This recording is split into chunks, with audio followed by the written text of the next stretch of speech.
Meus irmãos, nesse segundo trimestre de 2023, estamos estudando o livro de Salmo na lição de jovens. O Salmo número 2 vai falar sobre os reis de Israel e apontando para o Messias. E a lição de número 3 diz, o Messias já veio. Será que ele já veio? Será que ele vem? Fique conosco nesta aula, em nome de Jesus.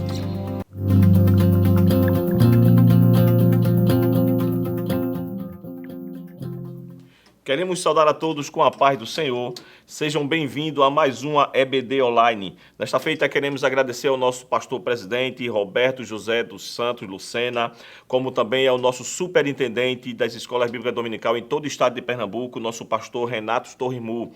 Nesta feita, estamos estudando a lição de jovens, que tem como título a lição de número 3, o Messias já veio. A lição de jovem número 3, o texto principal vai dizer o seguinte, recitarei o decreto. O Senhor me disse, tu és meu filho, eu hoje te gerei, pede-me e eu te darei as nações por herança e os confins da terra por tua possessão. O texto principal se encontra em Salmos 2, o versículo 7 e o verso 8. O resumo da lição diz assim, quem se submete ao reinado e ao senhorio de Cristo Jesus tem sua vida completamente ordenada por Ele.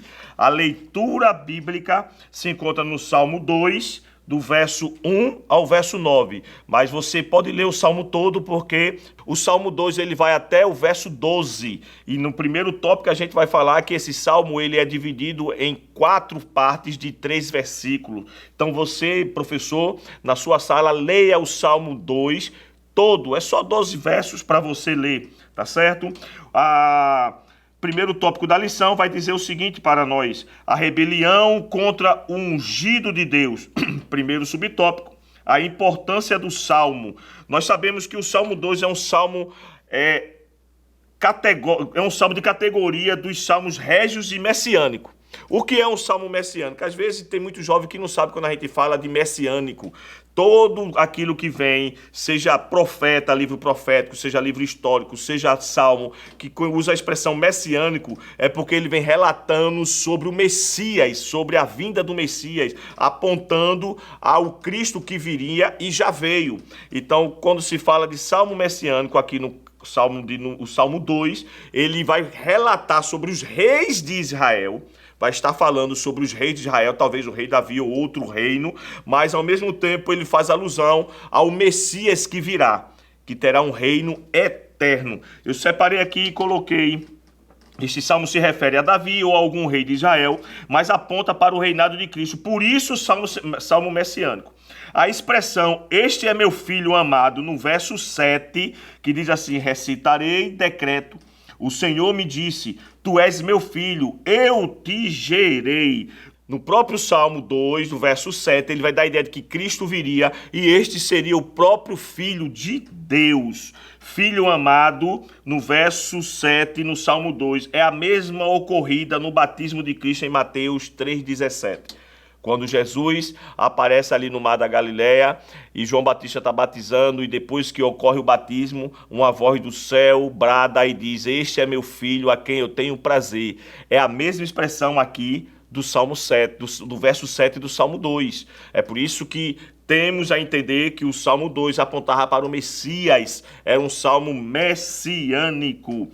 Os apóstolos autenticam este salmo como apontando para Cristo. Por que os apóstolos autenticam esse salmo apontando para Cristo? Vamos ver o que é que vai dizer em Atos 4, 25. Atos 4, verso 25. Veja o que é que vai dizer os apóstolos. Vai fazer referência também a esse Salmo 2. Como que apontando para Cristo.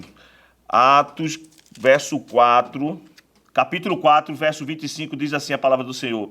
Que disseste pela boca de Davi, teu servo, porque bramaram as gentes e os povos pensaram coisas vãs. Levantaram-se os reis da terra e os príncipes se ajuntaram a uma contra o Senhor e contra o seu ungido. Essa mesma expressão que os apóstolos usam aqui, Lucas escreve relatando ações dos apóstolos no capítulo 4 de Atos. É a mesma expressão usada pelo salmista no Salmo 2. Então, fazendo ligação e revelando e autenticando que o Salmo 2 é um salmo messiânico. Olha o que é que vai dizer o Salmo. Lucas cita também o Salmo 2, de 1 a 2, que diz assim: porque se amontinam as nações e os povos imaginam coisas vãs.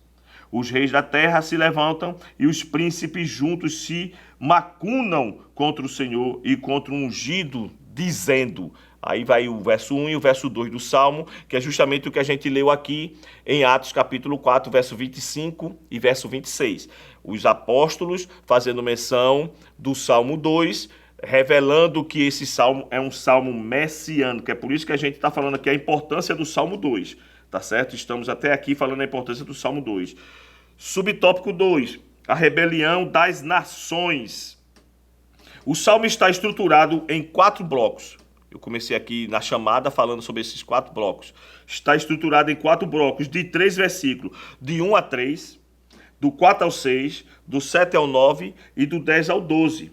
O primeiro diz respeito à rebelião dos gentios contra a autoridade de Deus. O verso 1 é uma pergunta retórica. O que é que ele vai dizer no verso 1 do Salmo 2? Porque se amontinam as nações e os povos imaginam coisas vãs. É uma pergunta retórica. O que é uma pergunta retórica? É uma pergunta que não necessita de resposta. Ela mesmo já responde. Ela mesmo já é a pergunta e a resposta. Se chama pergunta retórica. Ensine isso na sua sala, professor. O verso 1 é uma pergunta retórica porque se amontinam as nações. Pergunta retórica é aquela que não precisa de resposta. Essa rebelião é sem chance de vencê-lo. Veja o verso 2. Os reis da terra se levantam e os príncipes juntos se macunam contra o Senhor e contra o ungido, dizendo: rompamos as suas ataduras e sacudamos de nós as suas cordas. Eles tentam se amontoar e se rebeliarem contra Deus, mas é vão. Nação nenhuma, nunca na história de toda a humanidade, nação nenhuma conseguia se rebeliar contra Deus e ter êxito. Não vai ter êxito nunca. Não vai ter como vencer nunca, porque Deus, ele é soberano sobre tudo e sobre todos. Vão se rebeliar, vão se fadigar, vão se cansar e não vão vencer nunca o reinado de Cristo. No 3, aqui fala das perseguições, no verso 3, que a igreja sofreu e sofrerá. Olha o que diz o 3. Rompamos as suas ataduras e sacudamos de nós as suas cordas. Perseguição sobre os reinos de Israel e apontando também para a igreja. Mas o Senhor é soberano, Efésios 2, 20 e 21. Olha o que é que vai dizer. Eles se amotinam, eles se rebeliam, eles se revoltam contra o reino de Cristo, contra os céus, mas Deus é sempre soberano. Efésios 2, verso 20 e o verso 21. Edificados sobre o fundamento dos apóstolos e dos profetas, de que Jesus Cristo é a principal pedra da esquina, no qual todo edifício bem ajustado cresce para templo santo do Senhor. Jesus é a pedra principal.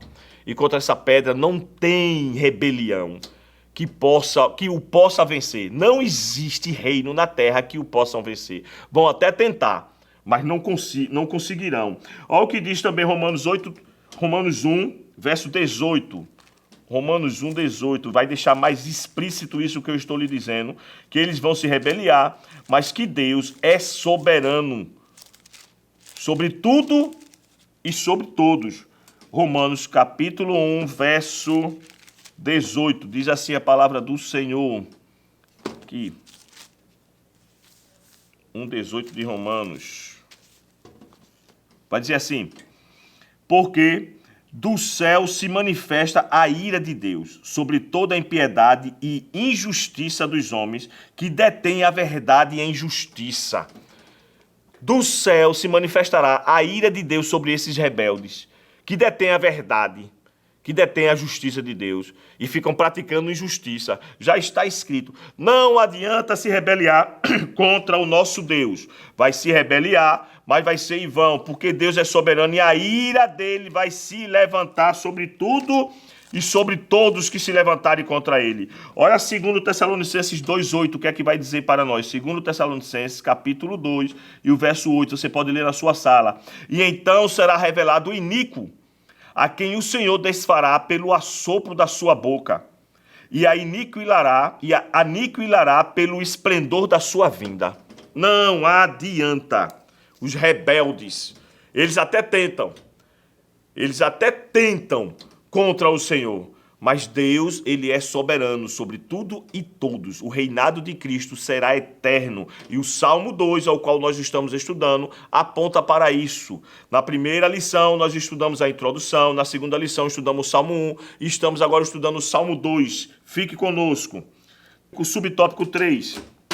Rebelião contra Deus é tolice. A lição tirada aqui é que quem não serve a Jesus e pratica os seus ensinos servirá aos falsos deuses e às suas filosofias. O que é que nós tiramos no subtópico 3? Rebelião contra Deus é tolice. Que quem não serve a Jesus e pratica os seus ensinos, obviamente, vai servir a outros deuses e às suas filosofias. Só existe dois povos: o que serve a Deus e ao que não serve. Só existe dois reinos: o reino dos céus e o reino desse mundo. E inclusive Jesus diz que jaz do maligno. Então quem não serve a Jesus, serve a falsos deuses. Quem não segue os ensinamentos de Cristo, a sua doutrina, a sua palavra, os seus princípios, vai servir as filosofias vãs dos falsos deuses. Olha o que é que vai dizer Mateus capítulo 6, e o verso 24. Mateus 6, 24. Aqui. Mateus, verso 6, 24. Diz assim a palavra do Senhor.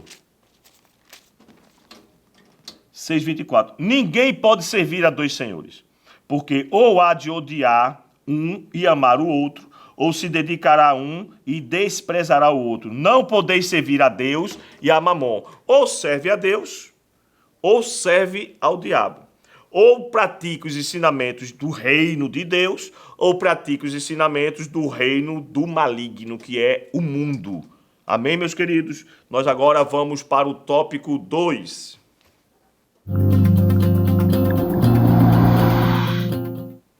Tópico 2.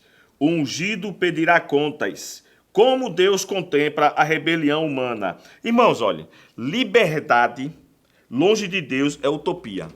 Não existe liberdade longe de Deus. Quem nos traz liberdade é o próprio Jesus. Se o Filho vos libertar, verdadeiramente sereis livre. O liberdade é aqui que Jesus nos tira da prisão, das garras do diabo e do pecado, e somos livres. Nós tomamos as nossas decisões, e a decisão do salvo é servir a Jesus e ao seu reino. Então, liberdade longe de Deus é utopia, é enganosa, é fantasiosa, é ilusória.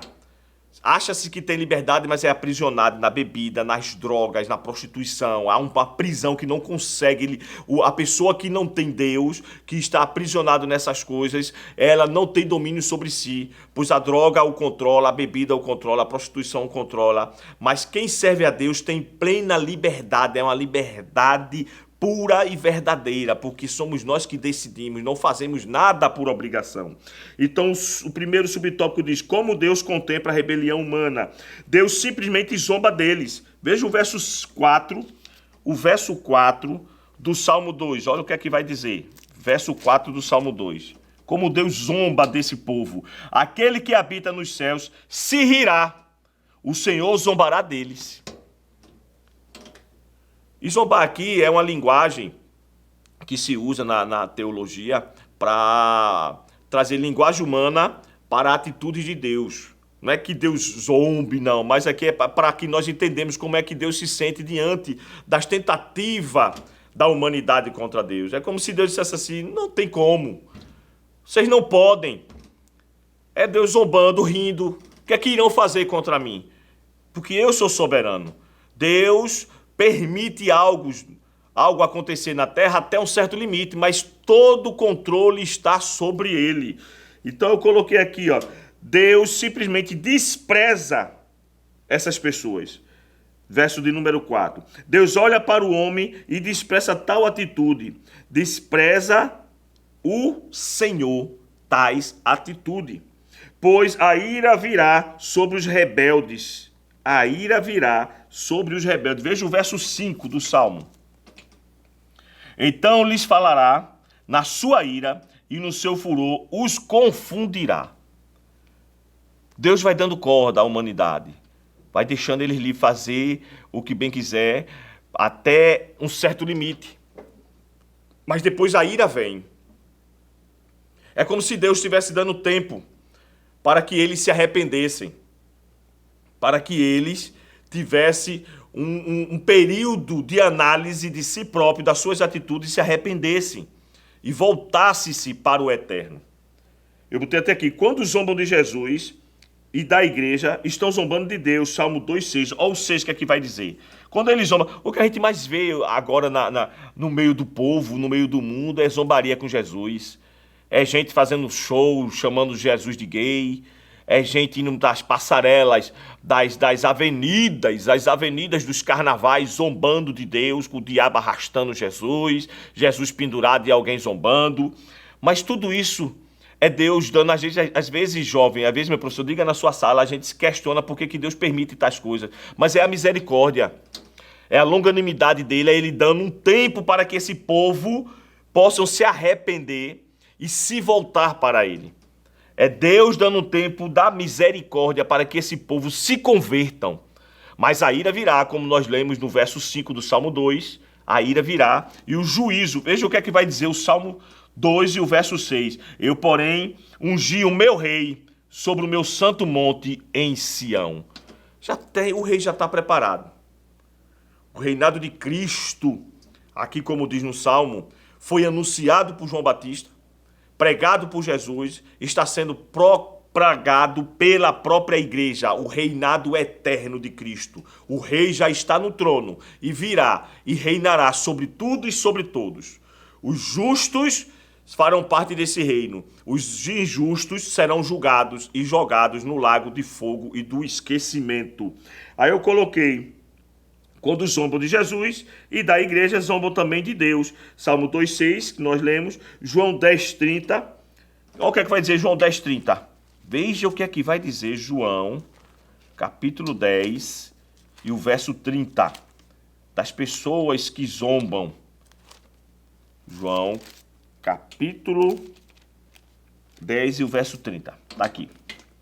Diz assim: eu e o Pai somos um.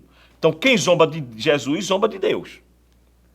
Porque alguém diz, não, mas está zombando de Cristo, está zombando de Jesus, Jesus foi só um homem. Não, Jesus não foi só um homem. Jesus é o Cordeiro de Deus que tira o pecado do mundo, mas Jesus, como está escrito em João, verso 1, ele também é o próprio Deus. No início era o Verbo, e o Verbo era Deus, e o Verbo estava com Deus. Ele é o próprio Deus. Quem zomba dele, zomba do Pai. Está aqui. Você que tem Bíblia, veja aí na sua casa, João capítulo 10 e o verso 30. Eu e o Pai somos um. Olha o que é que vai dizer. Lembra de Salmo, de Atos dos Apóstolos, capítulo 9? Que aconteceu com Saulo. Saulo perseguindo a igreja. Por serviço que quem persegue a Cristo e quem persegue a igreja, persegue ao próprio Deus. Lembra de Atos? Paulo perseguindo a igreja no caminho de Damasco, matando os cristãos que propagavam o evangelho. Uma luz aparece no céu e diz, Saulo, Saulo, por que me persegues? E ele diz, quem és, Senhor? Ele diz, eu sou o Cristo a quem tu persegues. Mas ele estava perseguindo os cristãos. E Jesus disse, tu me persegues. Quem persegue a minha igreja me persegue. E a igreja tem dono. E o dono é Cristo. E Cristo é rei, é Senhor sobre tudo e sobre todos. Então terá julgamento.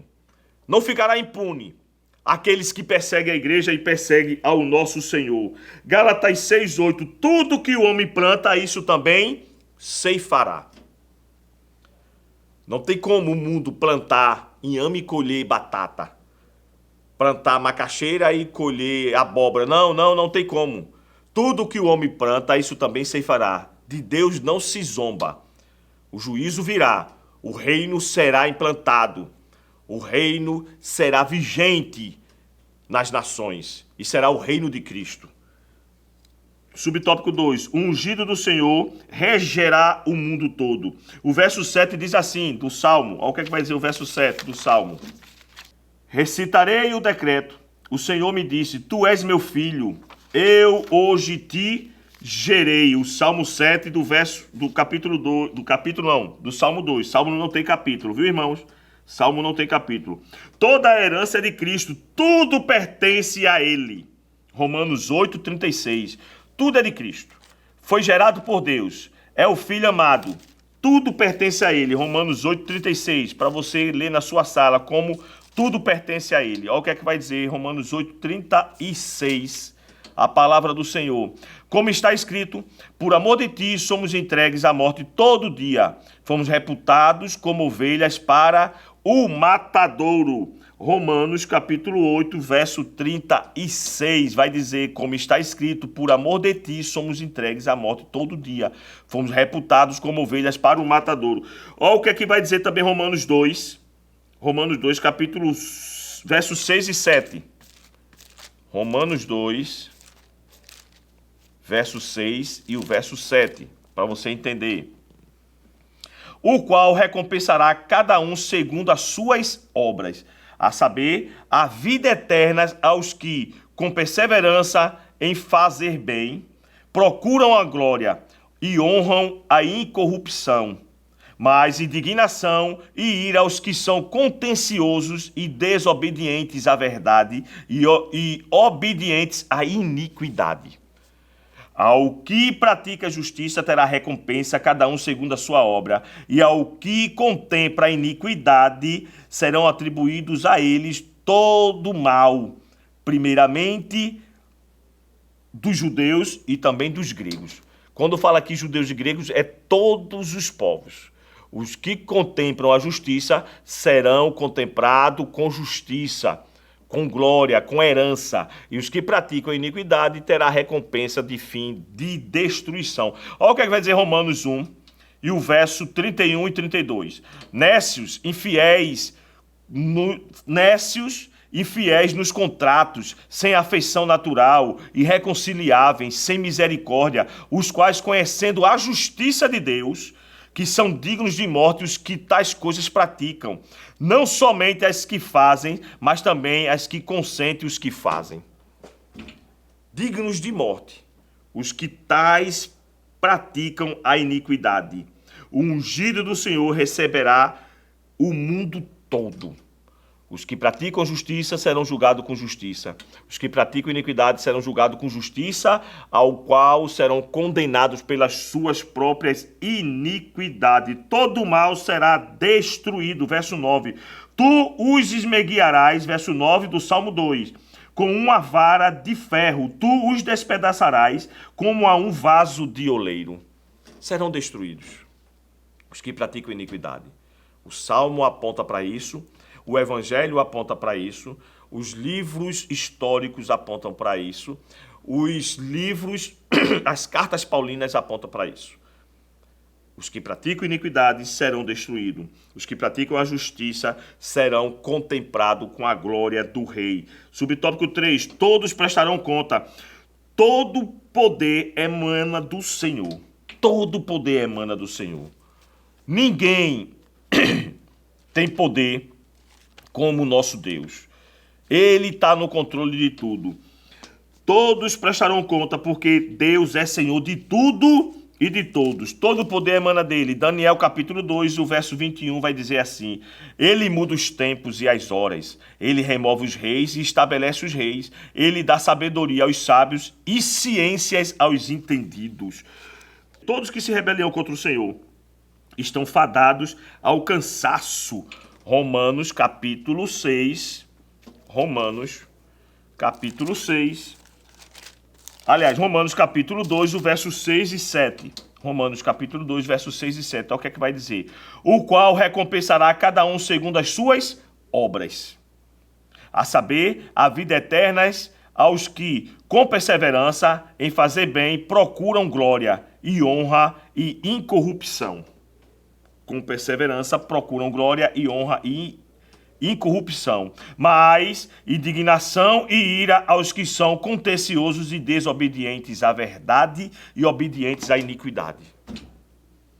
Então, todos aqueles que praticam a iniquidade, que perseguem a igreja, que perseguem ao Senhor, esses estão fadados ao cansaço, porque Deus é soberano. Daniel capítulo 2, verso 21. Vamos agora para o último tópico, o tópico de número 3. Tópico de número 3, um chamado à redição e à submissão. Primeiro subtópico, um chamado aos reis da terra. A última estrofe do Salmo traz um chamado à rendição. O Salmo 2, verso 10, vai dizer assim, olha. Por isso que eu digo a você, para você ler o Salmo todo. O Salmo 2, o verso 10 vai dizer assim: Agora, pois, ó reis, sedes prudentes, deixai-vos instruir juízes da terra. Ele dá um chamado à redição. A última estrofe, os 3 últimos versículos, vai fazer um chamado à redição. Isso é a misericórdia de Deus aqui, é revelada. É Deus convocando mesmo o iníquo, mesmo o pecador, mesmo o rebelde, à redenção, a se redimir, a se arrepender e se voltar e reconhecer que Deus é Senhor de tudo e de todos. Por isso que ele convoca os reis da terra, no verso 10, a se redimir a ele. A misericórdia de Deus aqui é revelada. Deus dá oportunidade de arrependimento. Veja Atos 3,19. Deus está sempre dando oportunidade de arrependimento ao homem. É a grande misericórdia e bondade do nosso Senhor. Deus, como soberano, poderia destruir tudo e recomeçar tudo de novo, mas não. Ele quer resgatar os perdidos. Ele ama trazer aqueles que estão perdidos para o seu redil. Veja o que é que vai dizer Atos, capítulo 3, verso de número 19. Capítulo 3, verso de número 19, vai dizer assim a palavra do Senhor. Arrependei-vos, pois, e convertei-vos, para que sejam apagados os vossos pecados, e venham assim os tempos dos refrigérios pela presença do Senhor. Assim como o Salmo 2, que aponta para Cristo, é um salmo messiânico, está convocando os reis, as nações, os povos, os homens a se arrepender. Aí aqui em Atos dos Apóstolos, Pedro pregando diz: arrependei-vos, pois, e convertei-vos para que sejam apagados os vossos pecados, e venham assim os tempos de refrigério pela presença do Senhor. Você só vai ter refrigério na presença de Deus. Não existe refrigério e paz fora de Deus. É utopia, é engano. Refrigério e paz só tem na presença do Senhor. Somente na presença do Eterno. Não tem como fugir disso. Subtópico 2. Se curvando ao Filho. Aquele que se arrepende deve se submeter ao Altíssimo e ao seu Filho. Salmo 2, que é o salmo que estamos estudando, verso 12. Olha o que é que vai dizer. Salmo 2, verso 12. Diz assim a palavra do Senhor: Beijai-o, o filho, para que se não ire, e percebais no caminho, quando em breve se inflamar a sua ira. Então aqui é uma convocação a se curvar, a se render ao reinado de Cristo. Olhar para o alto e consumador da nossa fé, Hebreus 12, 2. Pois o reino do Altíssimo é chegado, Mateus 3, 2. O reino já é chegado. O reino já foi propagado por João Batista, pela igreja, por Jesus, e agora está sendo propagado pela igreja. Se chegai-vos a ele, e ele se chegará a vós. Arrependei-vos, rendei-vos ao rei. O Salmo aponta para isso, para uma rendição, para se converter, para se render e se entregar ao reinado de Cristo. Subtópico de número 3. Jesus é rei e Senhor. O Salmo fala de submeter-se ao Senhor. Submissão hoje não é algo fácil, mas submissão é estar debaixo da mesma missão. Olha que interessante. Chama a atenção dos seus alunos, professor. Hoje a submissão é algo, uma palavra tão pesada, com tantas ideologias aí fora. Quando se fala de submissão, que ser submisso acha que a pessoa é ser menor, é ser inferior. A mulher ser submissa ao marido é ser inferior. E não. A palavra submissão, a sua origem ela traz a ideia de estar debaixo da mesma missão. Se o marido tem uma missão, a mulher está na mesma missão que ele, auxiliando ele nessa missão. Aqui no caso de Cristo, no reinado de Cristo, Cristo tem uma missão de salvar o mundo, de reinar, implantar o seu reinado aqui no mundo, e nós que estamos submissos a ele, estamos cooperando com a missão deste reino. Então, se submeter é cooperar com a missão deste reino. É a mesma coisa de estar alinhado, de mãos dadas, no mesmo propósito, é se submeter, estar com a mesma missão. Se há um reino, há um céu. Se há um rei, se há um céu, há um rei. E o rei é Cristo. E se há um rei e há um rei, há regras, que é a lei e a palavra. Só existe um reino porque existe um rei. E se existe um rei, existem regras, leis que precisam ser obedecidas. Vivemos em um país onde tem regras, e se nós formos infratores dessas regras, seremos punidos pelas leis. E o reino de Cristo não é diferente. Há um reino, há um rei e há regras. E as regras têm que ser submetidas a nós, porque o rei deste reino foi quem impôs essa regra. Portanto, devemos obedecer ao rei e às regras desse reino. 2 Coríntios 10:5 vai dizer o seguinte, e a gente vai encerrando. 2 Coríntios, capítulo 10, e o verso 5, a palavra do Senhor diz assim: destruindo os conselhos a toda altivez que se levanta contra o conhecimento de Deus, e levando cativo todo o entendimento à obediência de Cristo, destruindo os conselhos a toda altivez que se levanta contra o conhecimento de Deus, ou contra o reino, ou contra esse rei, ou contra essas regras, ou contra essas leis, e levando cativo todo o entendimento à obediência de Cristo, levando toda a mente, todo o entendimento, a obediência de Cristo, deste reino. Se tem um reino, tem um rei e tem regra, os seus súditos devem obedecer a este reino. Se Cristo domina o nosso interior, o nosso exterior será totalmente ordenado por ele. Se Cristo verdadeiramente habita em nós, como disse Paulo, não vivo mais eu, mas Cristo vive em mim. Se ele habita em mim, obrigatoriamente e automaticamente, o nosso exterior vai expressar esse domínio que está dentro de mim. As nossas atitudes, a nossa obediência, a nossa submissão ao reino, às leis. É por isso que Paulo vai escrever em 1 Coríntios 10:31, quer comais, quer bebais, ou quer façais qualquer outra coisa, fazei tudo para a glória de Deus, ou para a glória deste rei e deste reino. Que Deus abençoe você, a sua sala, a sua escola, em nome de Jesus. Que o conhecimento é capaz de mudar a vida de quem lê, a gente já sabe. E que livro você pode comprar em qualquer livraria. Mas nós transformamos 100% do nosso lucro em mudança de vidas, através da ação social, evangelismo e missões. Ao adquirir qualquer um de nossos produtos, seja presencial ou à distância, você está investindo em alguém. Na próxima vez que você for comprar livros ou artigos evangélicos, não vá em qualquer lugar. Vá na Livraria Arca Missionária. Uma nova história começa quando você compra aqui. Sua contribuição através do Pix. Uma operação rápida, segura e sem custos. Abra o aplicativo do seu banco, clique na opção Pix e em seguida vá na opção Transferência. Depois é só digitar a nossa chave Pix, que pode ser o nosso CNPJ 11 120 490 0001 86.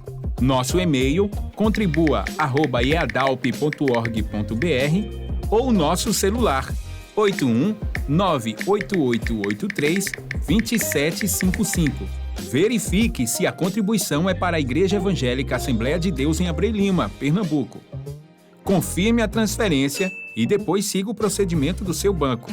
Anote nossas chaves Pix para não esquecer. CNPJ 11 120 490 0001 86.